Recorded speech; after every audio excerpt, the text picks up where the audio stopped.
Hello welcome. देखो यार, मैंने आप सभी के कमेंट्स पढ़े। कमेंट्स काफ़ी अच्छे हैं, काफ़ी बच्चों को सारी चीज़ें समझ में आ रही हैं। ठीक है, बच्चे अगले वीडियो का डिमांड भी कर रहे हैं, मतलब उन्हें सब कुछ समझ में तो आ रहा है।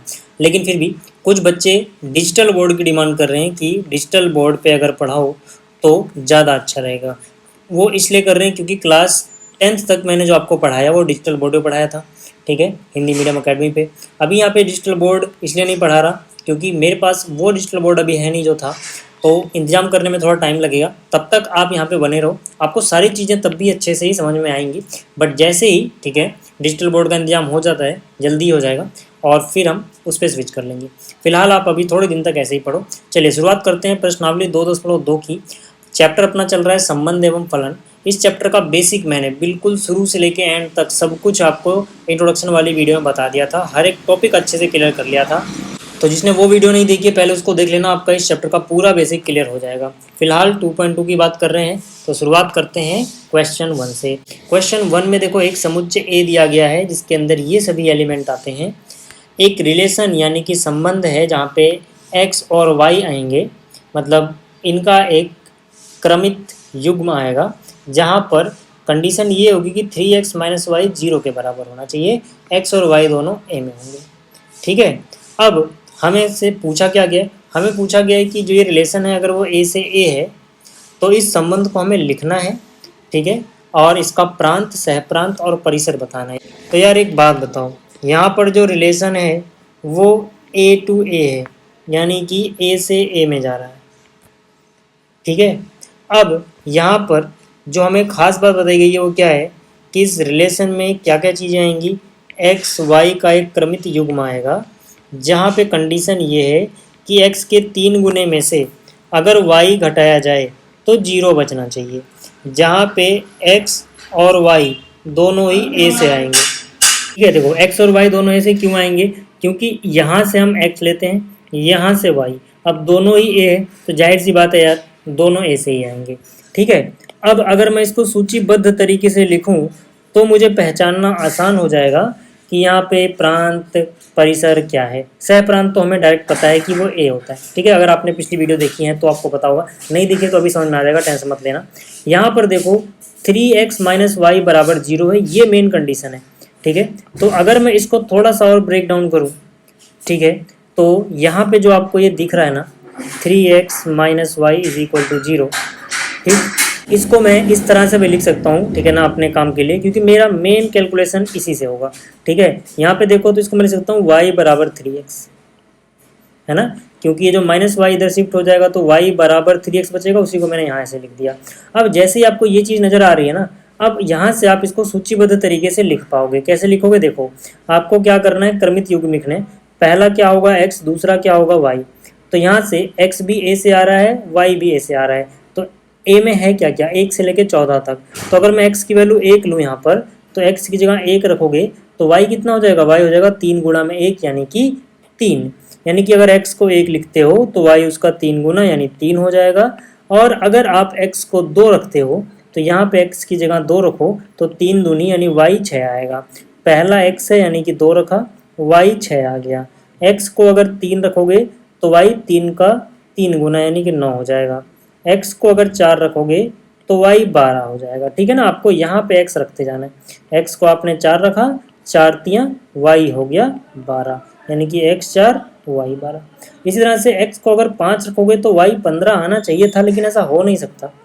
क्यों, क्योंकि y आ रहा है a में से और a के पास 15 नहीं है, यानी इससे आगे आप नहीं जा सकते, तो यहीं पे आप रुक जाओगे। ये बात क्लियर हो गई। अब अगर मैं बात करूं कि भाई यहाँ पे प्रांत, प्रांत को हम क्या बोलते हैं, डोमेन, है ना। थोड़ा इंग्लिश में भी आप टर्म को समझते चलो, क्योंकि क्या होता है ना, हिंदी मीडियम वाले बच्चों को दिक्कत आगे ये झेलनी होती है कि कई बार उन्हें आगे चल के चीज़ें इंग्लिश में स्विच करनी पड़ जाती हैं।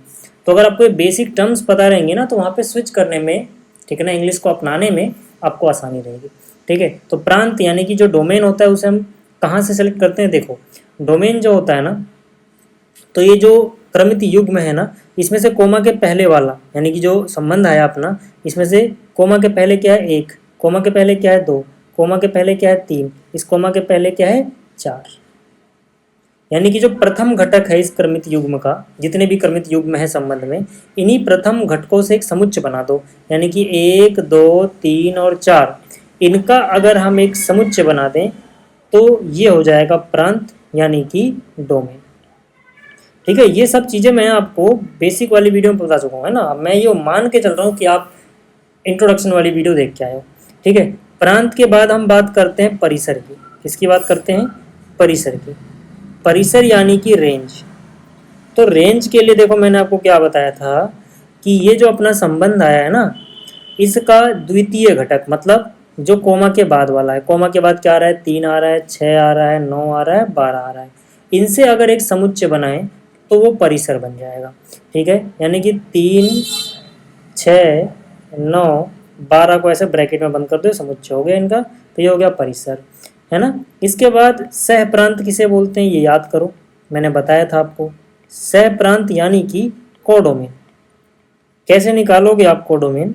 तो आपको बस ये देखना होता है कोडोमेन के लिए कि अपनी जो रिलेशन है या संबंध है वो कहाँ से कहाँ तक जा रहा है। जहाँ पे जा रहा है यही समुच्चय पूरा कोडोमेन हो जाता है, यानी कि ए ही कोडोमेन होगा। चाहे आप ऐसे लिख दो या फिर आप इसको ऐसे भी लिख सकते हो, 1, 2, 3 अप टू कितना 14 तक, क्योंकि ए के अंदर यही चीज़ जा रही है। कोई से भी एक तरीके से आप लिख देना।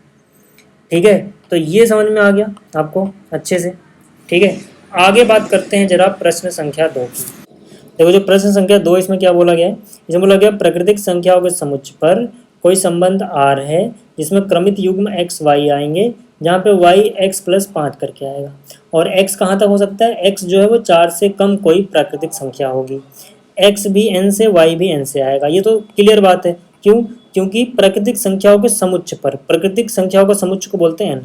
और किसी पर का क्या मतलब होता है याद करो, यानी कि जो संबंध है, अगर मान लो प्राकृतिक संख्याओं के समुच्चय पर लिख दिया इन्होंने, यहाँ पे एक वर्ड यूज कर दिया इस समुच्चय पर, तो इसका मतलब है कि जो अपनी रिलेशन है वो यहीं से यहीं तक, यानी कि n से n तक ही डिफाइंड होगी। अगर ये कह देते हैं a पर तो ये a से a डिफाइंड होती, अगर ये कह देते हैं b पर तो ये b से b डिफाइंड होती। इन्होंने कहा है प्राकृतिक संख्याओं के समुच्चय पर, तो प्राकृतिक संख्याओं के समुच्चय से प्राकृतिक संख्याओं के समुच्चय पे ही डिफाइंड होगी। ये मीनिंग मैंने समझाया था कि जब भी क्वेश्चन में पर दिख जाए तो ये मतलब समझना। अब जाहिर सी बात है x यहाँ से लेते हैं हम, y इधर से लेते हैं, तो x भी n से, y भी n से आएगा। ठीक है ना, इसीलिए ऐसा लिखा हुआ है। अब कह रहे हैं कि इस संबंध को परिभाषित कीजिए, मतलब इसको हमने किसमें लिखना है? टेबुलर फॉर्म में लिखना है, सूचीबद्ध तरीके में लिखना है। ठीक है ना, समुच्चय निर्माण फॉर्म में तो लिखा हुआ। ठीक, इसके बाद देखो हमसे पूछा क्या, हमसे बोला इस संबंध को रोस्टर रूप में और प्रांत और परिसर लिखिए। तो यार चलो, पहली बात तो यहाँ पर रोस्टर रूप में लिख देते हैं। रोस्टर रूप में कैसे लिखोगे? मुझे एक बात बताओ यार, सबसे खास बात आपको क्या उठानी है यहाँ से कि आपको पता है कि y जो है, ध्यान दो यहाँ पे x प्लस 5 है। ठीक है ना, y क्या है? x plus 5।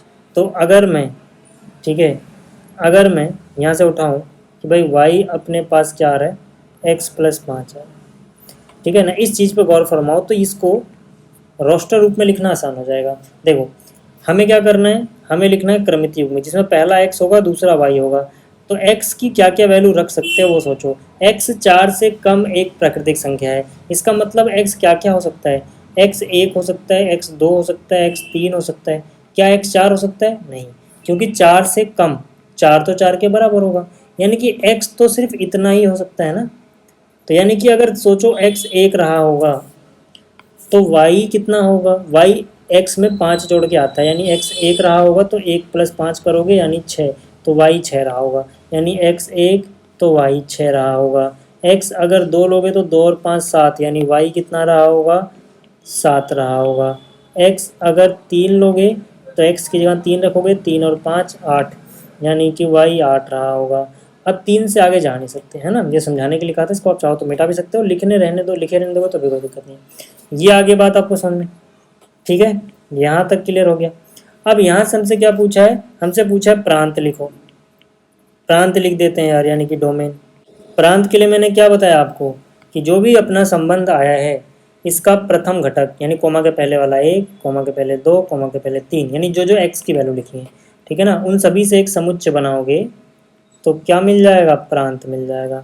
उसके बाद क्या पूछा है? परिसर। सह प्रांत इसमें नहीं पूछा गया, सह प्रांत पूछते तो यही वाला सेट आ जाता।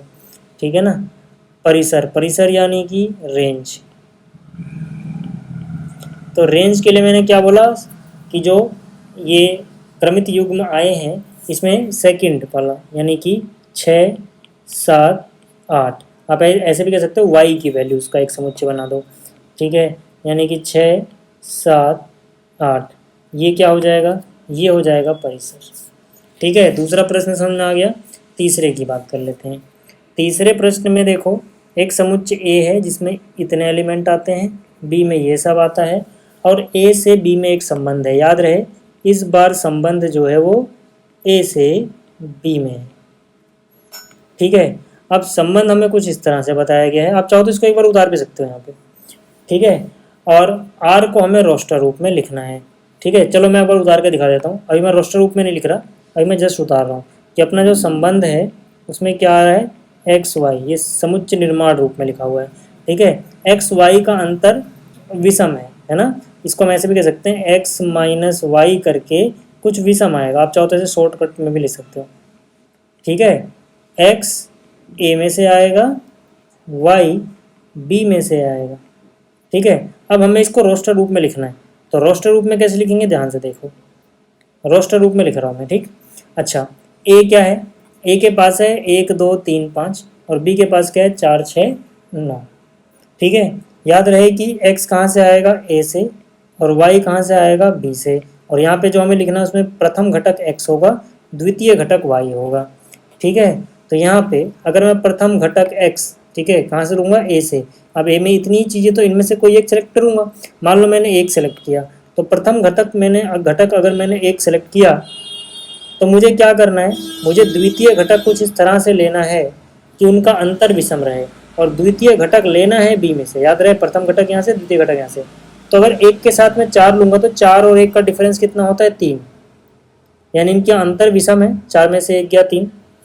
ठीक है, अच्छा ये x माइनस वाई या y माइनस एक्स भी हो सकता है, क्योंकि इन्होंने ये नहीं बोला किस में से घटा क्या है ना, तो इसको आप ऐसे समझ लो मॉड इतना विषम है ना, मोड x माइनस वाई विषम होना चाहिए। आप इसको ये भी समझ सकते हो, यानी x में से y घटा के विषम है या y में से x घटा के, है ना। ऐसे अगर आपको नहीं लिखना है, आपको इसमें कन्फ्यूजन हो रही है, तो आप जैसे इन्होंने हिंदी में पूरा ऐसे लिखा है ऐसे ही लिख देना। मेरे कहने का मतलब था कि x और y का अंतर देखना है। ठीक है, x और y का अंतर, ठीक है, क्या होना चाहिए, विषम। अब देखो यार, अब मैं एक के साथ 6 लूँगा तो 6 में से 1 या 5, यानी 1 के साथ 5 भी लिया जा सकता है। ठीक है, अच्छा अगर मैं 1 के साथ 9 लूँगा तो 1 और 9 का अंतर तो 8 होता है, 8 विषम नहीं होता, यानी 1 और 9 नहीं लिखेंगे, है ना। अच्छा 2 और 4 लिख सकते हैं क्या, नहीं, क्योंकि 2 और 4 करेंगे तो इनका अंतर तो 2 ही होगा। ठीक है, और 2 विषम नहीं होता है। ठीक है, क्या मैं 2 और 6 लिख सकता हूँ, नहीं, क्योंकि 6 में से 2 गया 4 विषम नहीं होता। 2 और 9 लिख सकता हूँ, हाँ, क्योंकि यहाँ पर 2 और 9 लिखोगे तो 9 में से 2 गया 7 होता है, यानी कि x और y का अंतर विषम संख्या है। फिर 3 की बात करते हैं, 3 और 4 का विषम 1 होता है, 3 और 4 का अंतर 1 होता है जो कि विषम है। फिर अगर हम बात करें 3 और 6 लिख सकते हैं, हाँ, क्योंकि 3 और 6 का अंतर, 6 में से 3 गया 3, एक विषम संख्या आ रहा है। क्या 3 और 9 लिख सकते हैं, नहीं, क्योंकि 9 में से 3 गया 6 बचेगा, 6 विषम नहीं होता है। तो फिर बात आती है 5 की, 5 में से 4 गया 1 विषम होता है। अच्छा 5 में से 6 माइनस 1 गया, 6 में से 5 कह लो, एक अंतर देखना है हमें ना, मोड़ लेके। ठीक है, और इसके अलावा 5 और 9 का अंतर 4 हो जाएगा, नहीं ले सकते। ठीक है, तो इतना ही आएगा। अब यहाँ पे हमने इतना लिख दिया। ठीक है, यहाँ पे डोमेन रेंज नहीं पूछा, अगर डोमेन बताना होता या रेंज बतानी होती तो आप आराम से बता सकते थे। ठीक है, बट इतना ही पूछा है तो मैं इतना ही करके छोड़ रहा हूँ। ठीक, अच्छा आगे बात करते हैं प्रश्न संख्या 4 की। प्रश्न संख्या 4 में बोला कि जो ये आकृति है 2.7, इसमें समुच्चय P से Q तक एक संबंध दर्शाया गया है। ठीक है, यानी कि x अगर 5 लोगे तो y 3 आएगा, x अगर 6 लोगे तो y 4 आएगा, x अगर 7 लोगे तो y 5 आएगा, ऐसे बोल रहे हैं लोग। इस संबंध को समुच्चय निर्माण रूप में लिखिए। तो पहले पार्ट की अगर मैं बात करूं, ठीक है, तो पहली बात तो अपना जो संबंध है वो P से Q में गया है। समुच्चय निर्माण कैसे लिखोगे आप, ध्यान दो कि यहाँ पे इसको हम कुछ इस तरह से लिखेंगे कि R जो होगा, मान लेते हैं कि ये x और y का एक क्रमित युग्म होगा, x यहाँ से y यहाँ से। ठीक है, जहाँ पर अगर आप ध्यान दो तो देखो जो यहाँ पर y कितना है 3, x कितना है 5। तो 5 में से 2 घटाओगे 3 मिल जाएगा, 6 में से 2 घटाओगे 4 मिल जाएगा, 7 में से 2 घटाओगे 5 मिल जाएगा। यानी कि y जो आ रहा है वो कैसे आ रहा है, x में से 2 घटा के। तो यहाँ से मैं कह सकता हूँ कि y जो आ रहा है वो x माइनस 2 आ रहा है। अच्छा, x कहाँ से आया है, x आया है p से, y कहाँ से आया है, y आया है q से। क्लियर हो गई बात? ठीक। अच्छा, दूसरे पार्ट में क्या बोला है ध्यान दो। दूसरे पार्ट में कह रहा है इसको रोस्टर रूप में लिखो।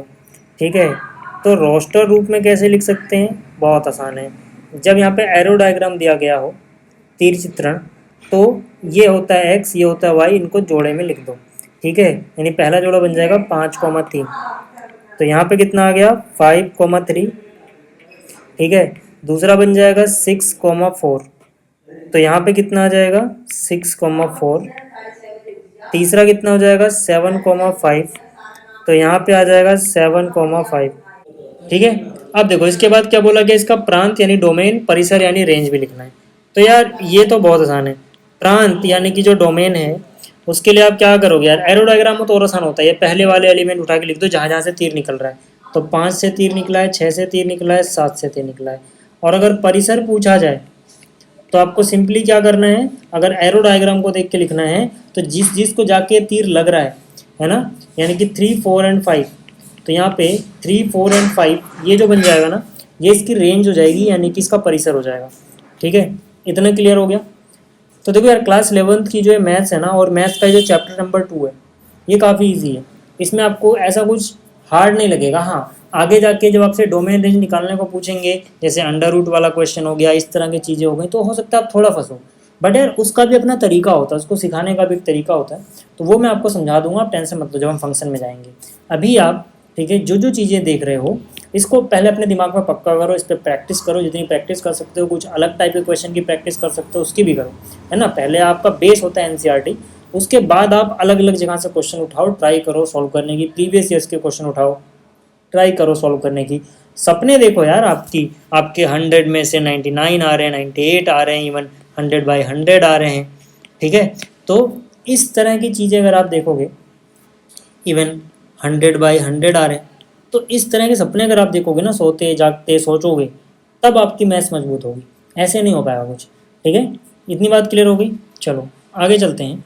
जो प्रश्न संख्या 5 है, इसमें क्या कह रहा है, इसमें कह रहा है मान लीजिए कि समुच्चय ए के पास ये चीज़ें हैं, और मान लीजिए कि आर यानी कि जो अपना संबंध है वो ए पर है। ठीक है, जिसमें आर में क्या क्या आता है, ए कोमा बी, जहाँ पे ए और बी दोनों ए में आएंगे, और ए संख्या बी को यथावत विभाजित करती है। तो परिभाषित कीजिए आर को रोस्टर फॉर्म में। मुझे एक बात बताओ, जो ए है अपना, उसमें क्या क्या आता है, 1 आता है, 2 आता है, 3 आता है, 4 आता है, 5 नहीं आता, 6 आता है। और जो आर है अपना, यानी जो ये रिलेशन है अपने क्वेश्चन का, ये ए पर है। मैंने कहा ना, जैसे ही पर दिख जाए इसका मतलब वहीं से वहीं तक, ए पर है तो मतलब ए से ए तक है। इसका कहने का मतलब क्या, इसका कहने का मतलब अगर यहाँ पर एक्स वाई आता तो एक्स भी ए में से, वाई भी ए में से, लेकिन एक्स वाई की जगह इन्होंने ए भी लिखा है, कोई बात नहीं। ए यहाँ से और बी यहाँ से, यानी दोनों ही ए और बी दोनों ही कहाँ से आएंगे, ए में से आएंगे, इसीलिए ऐसा लिखा हुआ है। अब फर्स्ट पार्ट की अगर मैं बात करूँ और आर को रोस्टर रूप में लिखूँ, तो मुझे एक बात बताओ यार। अब मुझे पता है कि यहाँ पर मुझे जोड़े में लिखना है, पहला यहाँ से दूसरा यहाँ से, दोनों ए हैं मतलब दोनों ए से ही आएंगे। तो यहाँ से मैं क्या क्या लिख सकता हूँ कि ए बी को डिवाइड करता हो। याद रहे, ए पहले वाला है, बी दूसरे वाला है, यानी पहला वाला दूसरे को डिवाइड करे। सोचो, एक तो सबको ही डिवाइड कर सकता है इनमें से, यानी एक एक को भी डिवाइड करेगा, एक 2 को भी डिवाइड करेगा, एक 3 को भी डिवाइड करेगा, एक 4 को भी डिवाइड करेगा, एक 6 को भी डिवाइड करेगा, 5 तो है नहीं खैर, है ना। एक की बात हो गई, क्योंकि यहीं से लेना ना, ए भी और बी भी, तो यहीं से लो। अब मान लो मैं स्मॉल ए की वैल्यू 2 ले लेता हूँ, यानी स्मॉल ए को पहले लिखना है 2, तो बी की क्या क्या वैल्यू ले सकता हूँ, बी भी यहीं से लेना है, यानी बी की वैल्यू भी इनमें से कुछ हो सकती है, सारी हो सकती है। एक तो नहीं होगा यहाँ पर, क्योंकि 2 1 को डिवाइड नहीं करेगा, लेकिन 2 यहाँ पे आ सकता है, क्योंकि 2 2 को डिवाइड करेगा ना, तो यहाँ से 2 आ सकता है। अच्छा, 2 4 को भी डिवाइड कर सकता है, 2 6 को भी डिवाइड कर सकता है, 2 3 को डिवाइड नहीं करेगा, इसलिए वो नहीं लिखा। अच्छा, 2 की बात खत्म। अगर मैं ए की जगह 3 ले लूँ, ए की जगह क्या ले लूँ, 3 ले लूँ, तो 3 पहली बात 2 और 1 को तो डिवाइड कर नहीं पाएगा, तो यहाँ पे वो नहीं आएंगे। 3 3 को डिवाइड कर पाएगा क्या? हाँ, 3 के भाड़े में 3 आता है। उसके बाद 3 4 को डिवाइड करेगा? नहीं, तो 3 और 4 नहीं लिखेंगे। 3 6 को डिवाइड करेगा? हाँ, 3 दूनी 6 होता है। ठीक है, उसके बाद बारी आएगी 4 की, तो हर कोई अपने आप को तो डिवाइड कर ही सकता है। 4 4 को डिवाइड करेगा और किसी को नहीं कर पाएगा। इस तरह से 6 6 को डिवाइड करेगा यहाँ पे और किसी को नहीं कर पाएगा। तो ये सारी चीज़ें आएंगी ना। तो फर्स्ट पार्ट समझ में आ गया, ये था इसका फर्स्ट पार्ट। अगर मैं सेकंड पार्ट की बात करूँ तो इसमें क्या बोल रहा है, आर का प्रांत लिखिए। अरे यार, अब तो ये नकली नकली लग रहा होगा ना आपको, प्रांत यानी कि डोमेन। ठीक है, पूरी मैथ्स आपको यहाँ पे नकली लगेगी अगर आप शुरू से एंड तक इस चैनल से पढ़ रहे हो तो। अभी तो यहाँ पे थोड़ा बहुत दिक्कत हो भी रही होगी क्योंकि मैं यहाँ पे, ठीक है ना, आईपैड से पढ़ा रहा हूँ। जब डिजिटल बोर्ड पे पढ़ाऊँगा ना, तब देखना बिल्कुल ये मज़ा जो है ना पढ़ने का दुगना हो जाएगा। ठीक है, कई गुना हो जाएगा। प्रांत की बात कर लेते हैं। प्रांत मैंने क्या कहा यार, कि जो यहाँ पे आप पुट कर पा रहे हो तो वो सब कुछ ही पुट कर पा रहे हो ना। आपने 1 भी पुट किया है, आपने 2 भी पुट किया है, आपने 3 भी किया है, 4 भी किया है, 6 भी किया है, यानी कि पूरा का पूरा यही आ जाएगा। तो प्रांत में 1 भी रख सकते हो, 2 भी रख पा रहे हो, 3 भी रख सकते हो, 4 भी रख सकते हो, 6 भी रख सकते हो, है ना। तीसरे पार्ट में क्या पूछा है भैया, परिसर बता दो। तो एक बात बताओ यार, परिसर यानी कि रेंज जो है वो भी यही सब कुछ है ना। क्योंकि आप द्वितीय घटक में भी कहीं ना कहीं 1 देख रहे हो, 2 देख रहे हो, 3 देख रहे हो, 4 देख रहे हो, 6 देख रहे हो, सब कुछ ही देख रहे हो, इससे आगे तो कुछ जाएगा नहीं। तो 1 2 3 4 6 सब लिख दो। आगे बात समझ में है ना, मज़ा आ रहा है ना। चलो अगला देखते हैं, छठे की बात कर लेते हैं। कमेंट्स में बताते रहना समझ में आ रहा है नहीं आ रहा है, जो भी है ना, ठीक है ना, कमेंट बताते रहना। मुझे सबसे ज़्यादा मज़ा आपके कमेंट्स पढ़ने में आता है। ठीक है, जब भी मैं बोर हो रहा होता हूँ ना, तो मैं यूट्यूब स्टूडियो खोलता हूँ और उसमें देखता हूँ बच्चों ने क्या क्या कमेंट किए हैं। अब क्योंकि मैं सिर्फ इस चैनल पे नहीं पढ़ा रहा, बहुत सारे चैनल हैं जहाँ पे मैं पढ़ा रहा हूँ, है ना। जैसे कि एक स्टडी है, हिंदी मीडियम अकेडमी है, एक स्टडी प्लस है, ठीक है, और ये क्लास 11 हिंदी मीडियम अकेडमी है। तो इन सभी पे मैं, ठीक है ना, देखते रहता हूँ कि बच्चे क्या क्या कमेंट कर रहे हैं, उन्हें समझ में आ रहा है नहीं आ रहा है, मुझे और क्या करना चाहिए, मुझे मेरा उससे प्लान बनता है कि ये चीज़ें मुझे और करनी चाहिए, है ना। तो ऐसे मज़ा आता है फिर। तो आप कमेंट्स बताते रहना मुझे कि क्या क्या चीज़ें आपको समझ में आ रही हैं, नहीं आ रही हैं, आपको कौन सा चैप्टर पहले चाहिए, वगैरह वगैरह वगैरह। ठीक है, हाँ, सारी बातें पढ़ाई से ही रिलेटेड होनी चाहिए, फालतू की बातें मत करना। तो यहाँ पर क्या है कि जो आर है उसमें देखो क्या आ रहा है, एक्स प्लस 5। जैसे हर बार क्या होता था, यहाँ पे एक्स होता था, कोमा के बाद वाई होता था। तो अब आप ऐसे समझ लो ना कि वाई की वैल्यू एक्स प्लस 5 दे दी यार, वाई की वैल्यू एक्स प्लस 5 दे दी, लिखने का तरीका वही है। ठीक है ना, थोड़ा सा बस बदल दिया है। एक्स किसको बिलोंग करेगा, इनमें से, ठीक है ना, इस समुच्चय को बिलोंग करेगा। अब यहाँ से हमें संबंध आर का प्रांत और परिसर लिखना है। ठीक है, तो यार एक बात बताओ, सीधी सी बात है, आर जो है, ठीक है ना, वो क्या क्या है उसमें, मतलब क्या क्या आएगा, एक्स और वाई की जगह एक्स प्लस 5, यानी वाई की वैल्यू ही एक्स प्लस 5 है। ठीक है ना, जहाँ पे एक्स किसको बिलोंग करेगा, यानी कहाँ से आएगा, एक्स 0 1 2 3 4 5 इस समुच्चय में से आएगा। तो हमें आर को बताना है, मतलब क्या, रोस्टर फॉर्म में लिखना है ना, क्योंकि सेट बिल्डर फॉर्म या फिर समुच्चय निर्माण विधि तो लिखी गई है यहाँ पे। ठीक है, तो एक बात बताओ यार, मेरे को क्या करना है, मेरे को पता है ना एक्स क्या हो सकता है, 0 हो सकता है, एक्स के यहाँ 0 रख दो तो 0 रखो, तो ये एक्स 0 हो जाएगा, वाई 0 प्लस 5 यानी 5 हो जाएगा, यानी कि एक्स 0 हो गया, सॉरी एक्स नहीं, यहाँ पे 0, एक्स 0 हो गया तो वाई एक्स प्लस 5 यानी 0 प्लस 5 5 आ गया, है ना। एक्स को अगर मैं 1 लिखूँ, क्योंकि एक्स 1 भी तो हो सकता है, तो अगर एक्स 1 लिखोगे तो वाई कितना होगा, 1 प्लस 5 यानी कि 6 हो जाएगा। एक्स को अगर 2 लिखोगे तो 2 प्लस 5 यानी 7 हो जाएगा। इसी तरह से एक्स को 3 लिखोगे, 3 और 5 8 हो जाएगा। एक्स को 4 लिखोगे, 4 प्लस 5 9 हो जाएगा। एक्स को 5 लिखोगे तो ये 5 और प्लस 5 यानी 10 हो जाएगा। इससे आगे आप जा नहीं सकते, क्योंकि यार एक्स की वैल्यू 5 तक ही ले सकते हो। अब आपसे पूछा है भैया डोमेन यानी कि प्रांत बता दो, तो कहाँ दिक्कत आ रही है डोमेन बताने में, बताओ भाई, कोई दिक्कत आ रही है क्या। ठीक है, डोमेन क्या होगा, यानी एक्स की जो जो वैल्यू आपने रखी, 0 रख सकते हो, 1 रख सकते हो, 2 रख सकते हो, 3 रख सकते हो, 4 रख सकते हो, 5 रख सकते हो, है ना। यही चीज़ें तो है ना, यानी इसका पहला एलिमेंट, पहला घटक प्रांत हो गया। अब परिसर भी निकालो भाई साहब, उन्होंने क्या बोला, परिसर निकालो। परिसर यानी कि रेंज, है ना। ऐसे दोनों लिखने की जरूरत नहीं है पेपर में, ऐसे इंग्लिश में नहीं सोच रहे हो, बस तुम्हें पता होना चाहिए कि परिसर को रेंज बोलते हैं। तो रेंज में क्या क्या लिखा है जनाब, 5 6 7 8 9 10, तो इनका एक समुच्चय बना दो, है ना, 5 का, 6 का, 7 का, 8 का, 9 का, 10 का क्या बन गया, एक समुच्चय बन गया। ठीक है, क्लियर हो गई बात। तो ये प्रश्न संख्या 6 भी समझ में आ गया होगा। प्रश्न संख्या 7 में भी वही है, जैसे हम लिखते थे एक्स वाई, वाई की जगह आ गया एक्स क्यूब, यानी कि वाई की वैल्यू है एक्स क्यूब। ठीक है, जहाँ पे एक्स संख्या 10 से कम एक अभाज्य संख्या है, तो मतलब कि एक्स 10 से कम अभाज्य है। मैं डायरेक्ट लिखूंगा इसको रोस्टर रूप में सीधा। ठीक है, तो यहाँ से क्या है, आर बराबर, देखो पहली बात तो 10 से कम अभाज्य संख्याएं होती कौन कौन सी है, 2 अभाज्य संख्या होती है, फिर 3 होती है, फिर 5 होती है, फिर 7 होती है, फिर तो जो होती हैं वो 10 से आगे चली जाएंगी, मतलब 10 से कम तो ये होती हैं। अभाज्य संख्या मतलब जिनके एग्जैक्टली 2 गुणनखंड हो, जैसे 1 का 2 का, ठीक है, 1 का पहाड़े में 2 आता है, 2 के पहाड़े में 2 आता है, 2 के 2 ही गुणनखंड है। ऐसे 3 के भी एग्जैक्टली 2 गुणनखंड होंगे, ना 2 से कम ना 2 से ज़्यादा। 5 के भी 2 गुणनखंड होंगे, एक 5 और एक वो 1। तो ऐसी जितनी भी संख्याएँ ऐसी हैं, ठीक है, जिनके 2 ही गुणनखंड होते हैं, ना 2 से कम ना 2 से ज़्यादा, वो अभाज्य संख्याएँ होती हैं। तो हमसे बोला गया कि भैया एक्स जो लेनी है वो 10 से कम एक अभाज्य संख्या लेनी है। तो पहली अभाज्य संख्या मिलेगी आपको 10 से कम 2, तो 2 का क्यूब कितना हो जाएगा 8। यानी कि अगर यहाँ पे 2 लिखते हो तो यहाँ पे 2 का क्यूब लिखोगे, आप 2 का क्यूब को कैलकुलेट कर लो, कितना आएगा 8 आएगा, है ना। अगली अभाज्य संख्या 2 के बाद क्या है 3, तो यहाँ अगर 3 लिखते हो तो 3 का क्यूब यानी 3 गुणा 3 गुणा 3 कितना 27 होता है। यहाँ पे 4 आप लिख नहीं सकते, 4 अभाज्य संख्या नहीं है। 5 लिखोगे, 5 का क्यूब होता है 125, 5 गुणा 5 गुणा 5। 6 लिख नहीं सकते, 7 लिखोगे, 7 का क्यूब होता है 343। इससे आगे आपको जाना ही नहीं है, क्योंकि इससे अगली जो अभाज्य संख्या मिलेगी वो है 11, जो कि 10 से होती है बड़ी। ठीक है, बस इतना ही करना था, हमने कर दिया। ठीक है, आगे बात करते हैं प्रश्न संख्या 8 की। प्रश्न संख्या 8 में कह रहा है मान लीजिए ए के पास ये चीज़ें हैं, बी के पास ये चीज़ें हैं, ए से बी में संबंधों की संख्या बताओ। तो यानी कि देखो पहली बात तो हमें ज़रूरत पड़ेगी ए के पास कितने टोटल एलिमेंट हैं, 3। क्यों, 1 2 3। फिर हमें ज़रूरत पड़ेगी बी के पास कितने एलिमेंट हैं, बी के पास एलिमेंट हैं 2। तो याद रहे ए से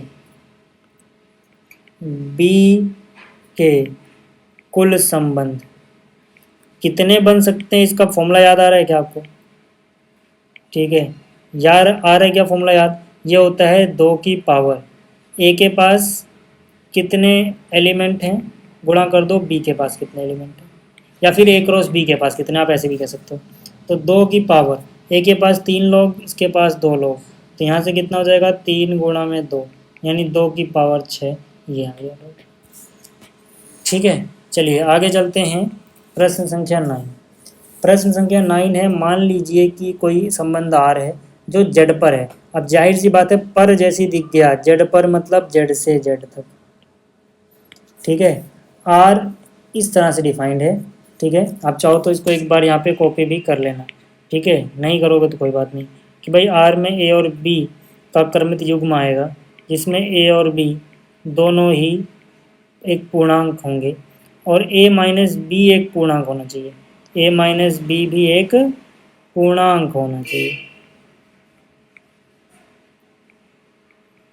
ठीक है, अब यहाँ पे बोला गया है प्रांत और परिसर। मुझे एक बात बताओ, प्रांत का मतलब जो हम a की वैल्यू ले सकते हैं। अब मेरे को एक बात पता है यहाँ पर, वो बात क्या है कि यदि a और b दोनों ही पूर्णांक हैं तो मुझे पता है कि a माइनस बी, ठीक है, हमेशा एक पूर्णांक ही आएगा, चाहे आप करके देख लो, हमेशा एक पूर्णांक होगा, सोचने की ज़रूरत ही नहीं है।